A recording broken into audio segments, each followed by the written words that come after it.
Good news, we're breathing. Good news, we're alive. Good news, we're here. And no one can deny. I say good news, we're breathing. Good news, we're alive. Good news, we're here. And nobody can deny. You can break my heart. You can break my bones.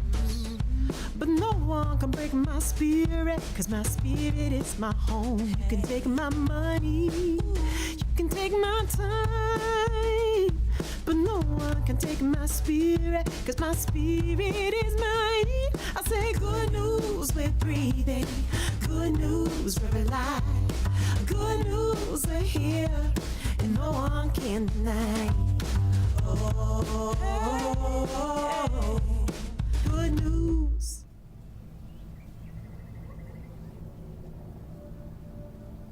Episode 4, intro, wide shot, take 1.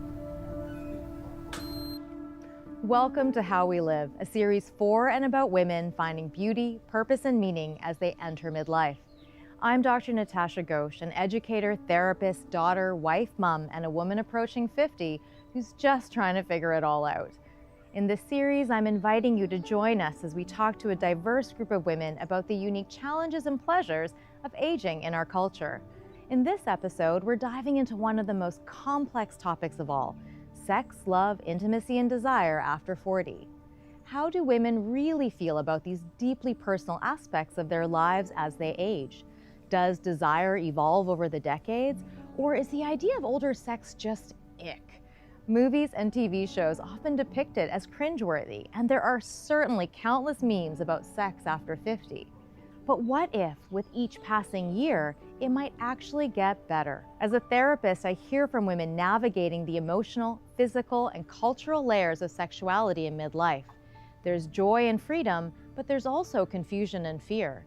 Some women talk about reclaiming intimacy and desire on their terms, while others share struggles with shame, loss, or disconnection. In this episode, we'll hear candid reflections on what it means to desire, to connect, and to rediscover yourself in midlife, and what a mature and embodied intimate life might look like.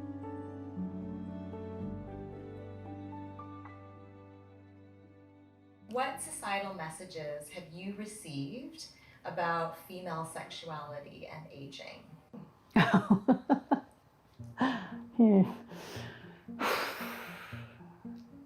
Okay, I have a story that my mother told me about sexuality. So she'd say to me, "You have this beautiful silk cloth, and it's colorful, and it's been hand sewn, and it's been meticulously built, by God." And you hand it to somebody, and they look at it, and they touch it, and they smell it, and they put their dirty hands on it, and then they touch it, they give it to somebody else, and then it becomes frayed, and it becomes rotten, and it becomes stripped, and then you get it back, and it's worthless, and it means nothing. And I remember this story like it was yesterday, because honestly, I had to do a lot of work on that. But it was like, good God, Mother, is that really what you think of what your sexuality is? That was definitely not something we talked about as a family. So I think probably early on, I probably got my messaging from Cosmopolitan magazine. But because I was one of my first friends to get married and be in a long-term relationship, and I am a researcher, I remember very specifically going to the library right after I got married and getting a giant stack of books on how to cook and a giant stack of books on sex and intimacy. And I was like, we're doing this. Through Kids Play, I meet so many young kids where they're feeling if they don't have a boyfriend, or they are not pretty enough, or they are not fit enough, or they are not intelligent enough. I get this message all the time when I get a chance to talk to other kids that they're struggling with these thoughts. There's still a pressure to be sexually attractive to your mate, take care of needs within that relationship. I think the messages around sex in older women are basically you're disappeared. And part of that is that you're no longer sexy, right? And so when you're no longer sexy, you don't get the same attention when you go places. The sexy is a youthful thing. We don't put that label on someone over a certain age unless they're in the gym, you know, unless they're a celebrity in the gym 10 hours a day and still kind of rocking an outfit. I hate to say this, but I know that there's like an ick factor that I think people have about people that look a certain way still being sexually active, because sexuality is often seen as like a youth. Well, I think generally, irrespective of which culture, right, like you're in, there is generally this negative narrative, I would say, right, that the older you grow, the more unattractive you are, right? It comes at you in many ways, right, from advertisements, you know, about creams to, you know, clothing to everything, right? That underlying narrative always is growing old is not a good thing. And therefore, you know, there is this presumption or, you know, a connotation, if I may say, that you're also then not going to have, you know, sexual needs or want to be, you know, involved with someone in a relationship where you might be able to express your, you know, sexuality. Also, I write about love and sex, and I'm so interested, like, it's kind of how adults play, and I think that it keeps you young and just excited about life, and so I just see it as like a really beautiful part of well-being, and I just read a lot and practice a lot.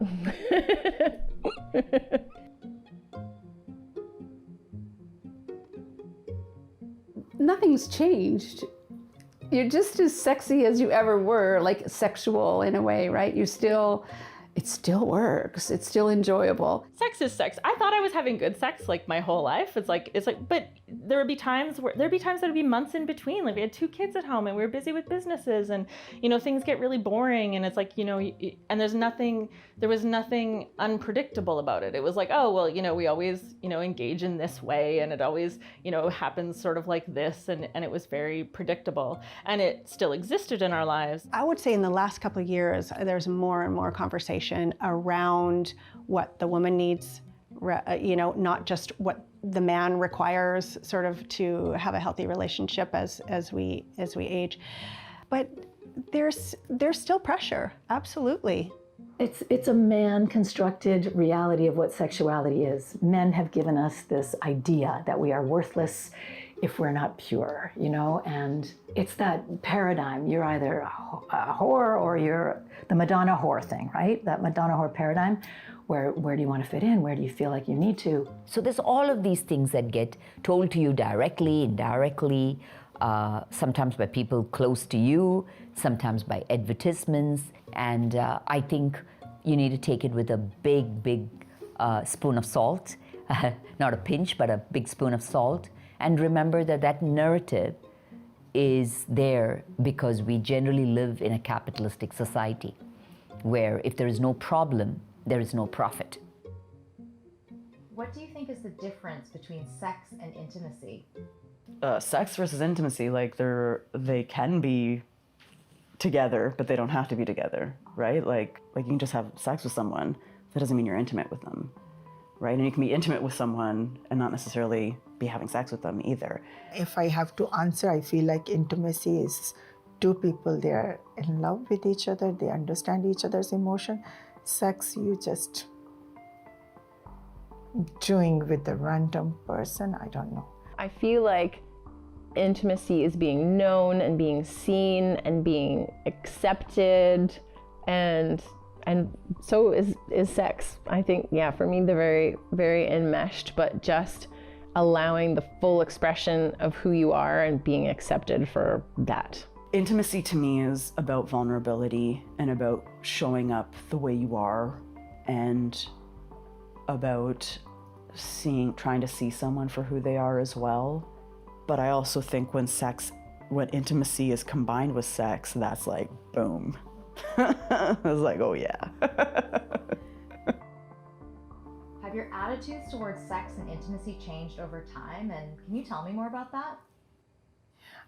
Natasha, when I was growing up in a small village, This was very sacred. Your body was told that only your husband can touch. This is how I've been raised, actually, that this is a sacred place. No one's gonna be allowed. No one can touch you until you get married, and we're gonna choose the guy for you. This is how it works. Even if I feel like some guy and girl, they're talking to each other, I feel like, oh, it's bad. While I was growing up, oh, they must have something wrong going on. But when you move to this new society, and this is common, here we are actually friends with each other. We even go out. You can have a dinner. You can share emotions with another guy or opposite sex. It's acceptable. I have a husband that's away a lot of the time. And when he gets home, he's thinking about sex. But when he gets home, I'm thinking about, I need to get to know you again. I need to get to like you again. And I love him very much, but it's as you get older, I think and you've been running 1,000 miles an hour, and then all of a sudden it's like, woo, there needs to be a balance between that and conversation. And what I've realized in my personal life through time is they're not mind readers, and I'm not a mind reader. And so the more you can express what's going on with your body, what's going on in your mind, you know, the worries that you're having, and things like that, and being able to come together with some understanding, some intimacy that lays that groundwork for connection. I have to say, it's just gone back to the back burner. When you have chronic pain, the last thing on your mind is being touched in sex. Like, everything hurts. Like, no, thank you. So we've had to negotiate that. Like, what does that mean then if we're not going to do that, you know? And how do we have affection? And so we've grown into this really wonderful, affectionate place. Kissing's become more fun than ever. And I never really liked to kiss before. So, you know, it's kind of changes. I like tender moments, sweetness, you know, yeah. And that it's not just when you're doing that. Like, this begins throughout the day. A little hug here and there, you know. Like, experiencing it on a new level. Like, it just becomes more important and more exciting. I'm really lucky. Like, my husband is super hot, and it's something that's important to us and that we focus on. Like, we have date nights every week, and we try and get away as a couple, you know, at least once a season, and it's something that we prioritize. It's work. You have to work on it. Just like you can't be amazing in your career and not do anything about it. You have to have intention and input to it. But yeah, I think for us, it's a really important part of life. And now my sex life looks nothing like it did at any previous time. And I spent my whole life thinking that I was having good sex until I started having great sex, until I started having even greater sex, until I started totally rethinking everything that I thought I knew and understood about what it means to experience pleasure, and what orgasm can even look like, and what connection with other humans can even look like. And now, not only am I in a place that I adore and that continues to evolve, but frankly, it has made me angry that we live in a society that has told us a whole bunch of things about sex and pleasure, and especially about as women, how we experience and can experience sex and pleasure, that I no longer believe to be true. It's a spiritual thing for me, and it doesn't surprise you, I'm sure, but this hookup culture is literally mutual masturbation. Sorry if that's graphic, but it's what it is. You're hooking up thinking it's going to fulfill this need and this spiritual connection that you're thriving for, starving for, and you're not going to get it that way. Sexuality is supposed to be this gourmet freaking meal. Like, it's supposed to be connection and you and me together. Like, nothing about this has to be forever, or this has to mean anything other than I see you, you see me, we're here for each other, we're experiencing this beautiful connection. That doesn't come from a drive-through. It just doesn't. It just, I don't know. Women seem to have mixed experiences with their level of libido over time. And if I can ask, is this true or untrue for you? You know, over time, when you have so much responsibility, so many things going on, of course it's going to change. When you're young, you don't have responsibility, no kids. Yes, that's a different story. You want to spend more time with your partner. But now you're bombarded. You're waking up at 5, making lunches. By the time you want to go to bed, there is no sex drive. You're tired from all those responsibility. And also you're going to bed with so many other responsibility, which you have to keep continue. I think it does impact with life, with aging, with more responsibilities. It is, I have to say, that's something that I feel, and I shouldn't, but I do feel embarrassed about, because I felt like when I was younger, my libido was very good. But also you're in like when you're single also, like it's like excitement, like it's dopamine, you know what I mean? Like there's all this stimulation around you all the time, so that kind of gets things going as well. And I definitely have noticed a shift downwards as I've gotten older. And then, you know, when you're with the same partner, as sexy and amazing as they are, it's just the newness that I think can spark that excitement that like gets the things going. That is something that you need to work on a lot more. I know this is not the experience for many women, but when I became a mother, I just felt like a creatrix of the highest order. Like I just felt so like it was such a sexual time for us becoming parents. It was so like, I don't know, we created something from our love. Yeah, I think the older I get and the more I know my body and what I want and what I like, it just keeps getting better and better. And I know that's not the experience for most people, and I want it to be. Like I think the world would be a different place if we were all having mind-blowing orgasms regularly. How would having mind-blowing orgasms regularly change how we see the world?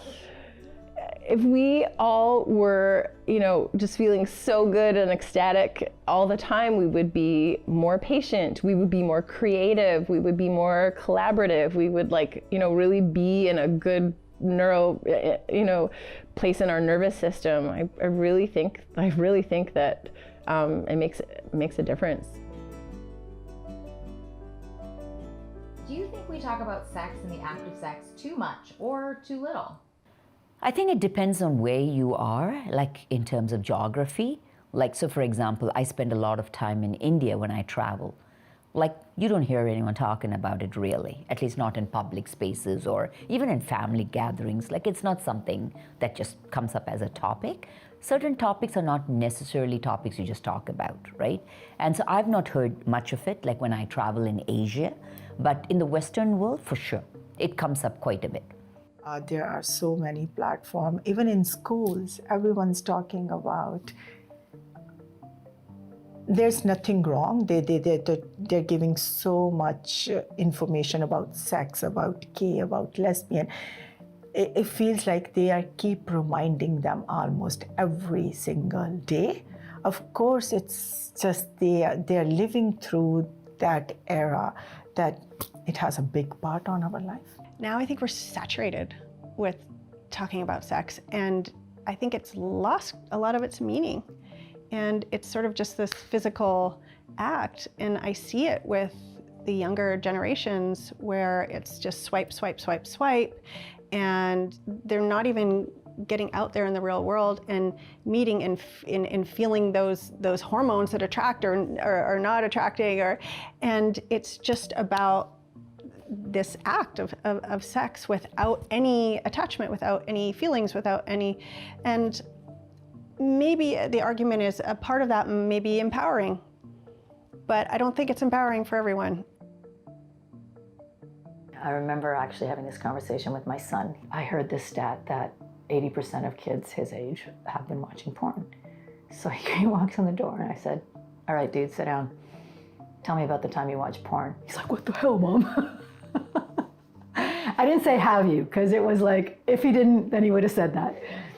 And He's like, what the hell, Mom? And I'm like, just sit, we need to talk. And so I got into this conversation with him about that performative thing. And if this is what you think sex is, then you're going to be really disappointed, because it's not what it is. And porn is challenging because in large part, one of the biggest pieces is that it's all scripted. So you don't actually get to see any communication modeled, because sex doesn't look like that. And it's not actually that the act looks entirely differently, because it doesn't necessarily. And maybe we don't all have bodies like they have in the porn that we're watching. But the biggest thing in my experience that is missing from pornography is communication and the realness of sex. It was such an important turning point for him, because I was able to catch it young and to say, this is actors acting, and if this is what you think it's going to be like, and if this is what you keep going to, then when you get the real thing, you're going to be sadly disappointed. Pornography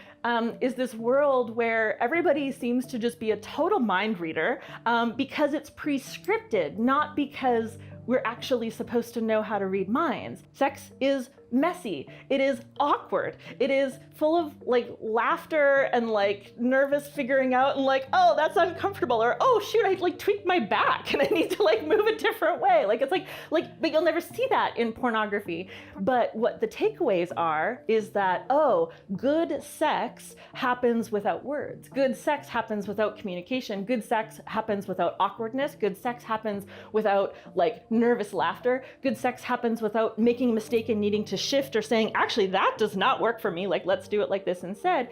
And we've been taught all of that from porn, because all of those things are missing from porn because porn is scripted. I'm hoping that we can come full circle and start talking about everything else that is attached to that physical act, because that's important. It's clear that there are as many perspectives on this topic as there are women willing to talk about it. And that's exactly the point. This part of our lives is deeply personal, and navigating sex, love, intimacy, and desire after 40, or arguably at any age, requires tuning out the noise of societal expectations and tuning in to what you want. The women we've heard from today remind us that intimacy begins with the courage to listen to your own body, know yourself, accept who you are, and embrace the natural shifts that come with time. Today's culture has a way of turning everything into a problem to be fixed, and of course, a profit to be turned. Whether it's lubes that tingle, props for role play, or the legendary rabbit, there's no shortage of products promising pleasure or passion. But do we really need all of these products? And if you do, is there anything wrong with that? Whether sex is a joyful priority or a passing thought, there's no right or wrong way to approach intimacy. It's about finding what feels right and good for you and yours. The well-loved sex therapist Dr. Ruth once said, people should not say no to their desires. They should say yes and take the time to still do the things they enjoy. But also worth noting, when asked about their sex life, Dr. Ruth recalls that her husband Fred responded, "The shoemaker's children have no shoes." And by all respects, they loved each other deeply. Join us next time as we explore that topic that everyone seems to be reducing midlife discussions to, menopause. Until then, I'm Dr. Natasha Ghosh, reminding you that life can be messy.